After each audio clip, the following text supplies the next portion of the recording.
What's up, HyperFast Nation? On this episode of the show, I am answering the question of, is eXp revenue share sustainable? A lot of people have been talking about this, so you don't want to miss this episode.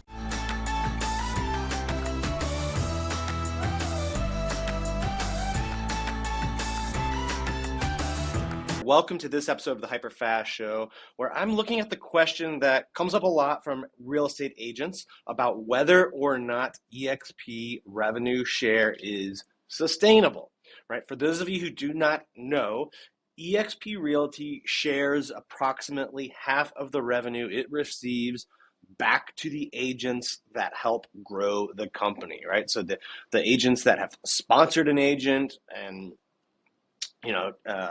and up to 7 levels from there, right? So if you help grow this company, you get money back to you on a regular basis, right? If those agents are doing deals, of course.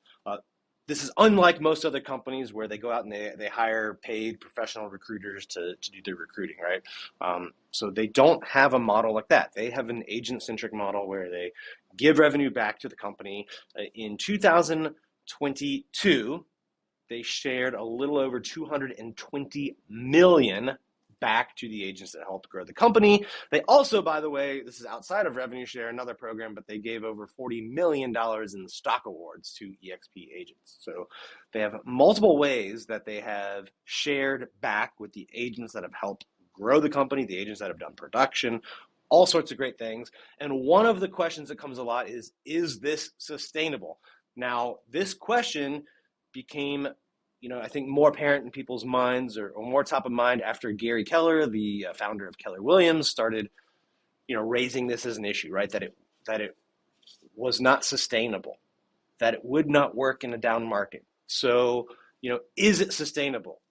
Well, let's look at the results of the last couple quarters to help answer that question. And, in this analysis, I'll look at what some of the other companies have done in recent history, and I'll let you decide if it's sustainable. And by the way, I'll tell you at the end of it some more reasons for my answer. So in 2023, quarter one, let me pull up some information here.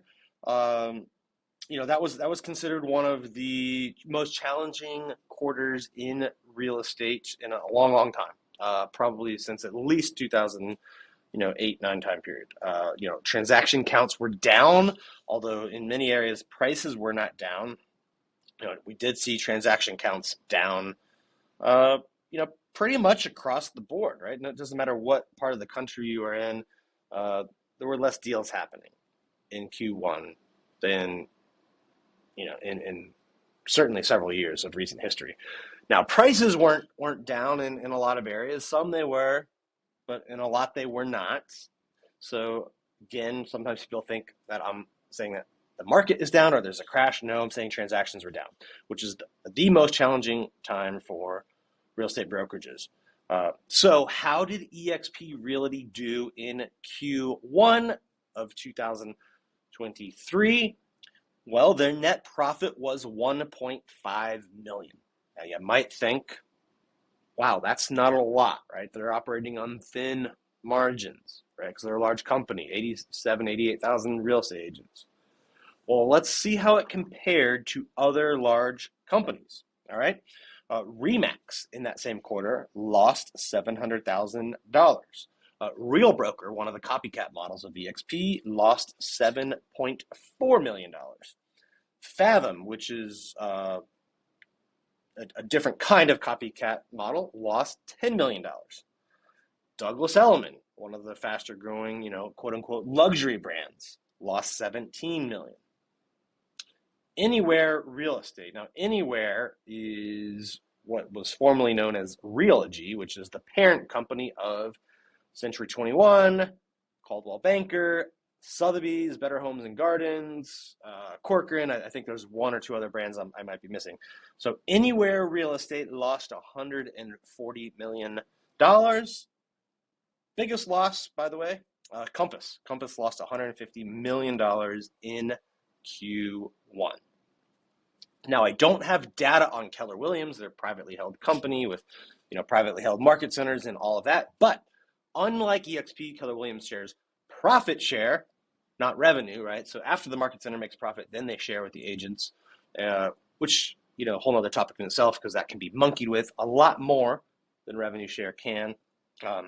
Most people I know at Keller Williams in Q1 did not receive profit share, which leads me to believe that, at least at the market center level, there were several, if not the majority, in Q1 that did not make a profit.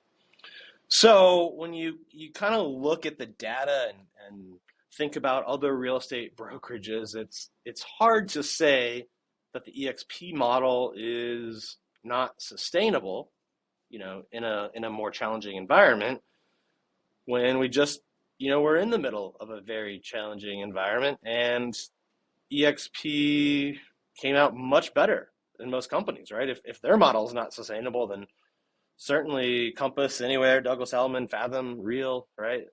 Any of these competitors, they probably don't have a sustainable model, right? If eXp doesn't. And, for most of those companies, by the way, you don't hear the argument of, is it sustainable? So, I definitely think the numbers speak from themselves. I know a lot of people are wondering, well, how can that be possible, right? How can they give $250 million back to their agents through revenue share and stock awards and still be sustainable? And if you have not looked at the model or had it explained to you, that's probably why you'd be questioning it, right? So basically what they've done, which is, they're the first of the kind to do this, is they've eliminated all of the friction, all of the inefficiency, all of the costs in between the company and the real estate agent, right? So most real estate companies, whether they're franchise system or corporate owned, they either have corporate layers or franchise layers, and it's, the company, then the international, then all of the regions, right? They sell regions to people. Then the regions go out and they sell franchises. And then, these local broker owners go get a brick and mortar office. They hire staff. And eXp has eliminated all of that. So they operate at a much, much lower cost per deal. There's been a lot of blogs on this, especially by Mike Del Pree, just analyzing. And, eXp's OpEx per deal is like a quarter of what most of these other companies are, right? So they're spending a lot less per deal. So they still have enough money to share half of the revenue back with their agents and be more profitable than any of the other models out there. That's just the bottom line, cold, hard facts. The data's in. This really isn't a question anymore of if the model is sustainable. It's been proven in a great market, proven in a challenging market. So if you are listening to this or watching and you've never had the model explained to you, or you don't know what it would look like for your business, I would love to chat with you. All you got to do is send me a text message at 703-638-4393. That's my cell phone number, by the way. It's not some,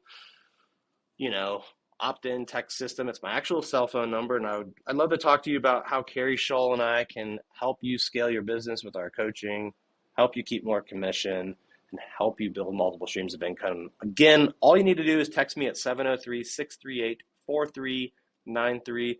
Thank you for tuning in to this episode of the HyperFast Show. We will see you next time.